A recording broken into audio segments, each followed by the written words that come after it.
And tributes continue to pour in for struggle stalwart Pravin Gordhan. SABC News senior reporter Hasina Gori is outside Gordhan's house in Pretoria and joins us now live. So Hasina, take us through what's happening where you are right now. Kolisi, as we were saying earlier, we are here in the quiet suburb in the north of Gauteng in Pretoria, outside the home of Pravin Gordhan, the former late statesman who passed on in the early hours of this morning in Mill Park Hospital. From what we understand, the family is still at the hospital at this stage, waiting for the bodies to be released and to be brought to the home. This morning here outside the home, still a quiet state. We've seen some family members come in.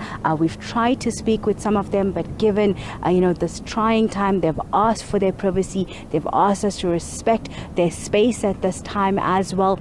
We did try to speak with some neighbors as well who declined to speak on it, just saying that they were quite saddened by the passing of Pravin Gordhan.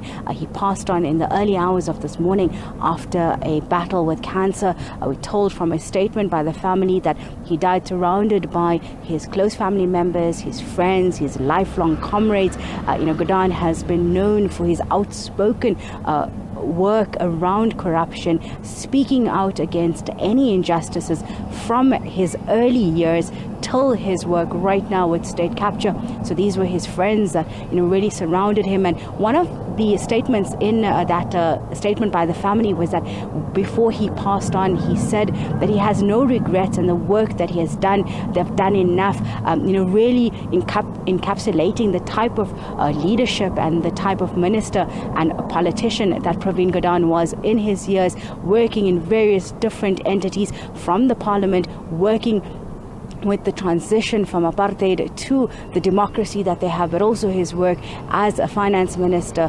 at the South African Reserve Bank, as a revenues bank at his time. But what we also have seen is tributes coming through, as you mentioned and read earlier, the one from President Cyril Ramaphosa, but also others coming from different institutes that he's worked on. We know later on today, the Ahmed Kathrada Foundation is going to have a program also commemorating and remembering him. In this week, we've seen candlelight visuals, prayers that were being held by those that really supported him and his work. We saw the Ahmed Kathrada Foundation as well as the Johannesburg Against Injustice team having a candlelight visual. That was a few nights ago. We saw in Durban as well. This week, the family really asked for privacy as they had Pravin Gordhan in hospital, as they waited around his bed. All right, Hasina Gori is our reporter watching that story. Unfortunately, we have to leave it here with you, Hasina.